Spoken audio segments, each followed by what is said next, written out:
Le prix antiracisme attribué chaque année depuis 1980 par la LICRA, la ligne contre le racisme et l'antisémitisme, a été décerné aujourd'hui même. Reportage de Alain Valentini. Le prix a été attribué à l'unanimité à L'immigration, une chance pour la France de Bernard Stasi, aux éditions Lafon. Et à cet autre ouvrage, Le massacre des survivants de Marc Hillel, édition Plomb. Le jury a également distingué le film Shoah de Claude Lanzmann. Est-ce que ce n'est pas anachronique, un prix antiraciste en 1985 en France?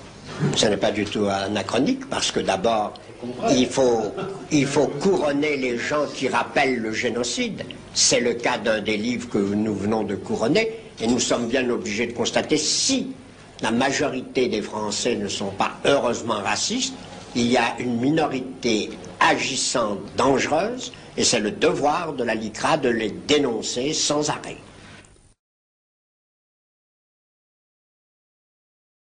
Pour moi, c'est le résultat de 20 ans d'SOS Racisme.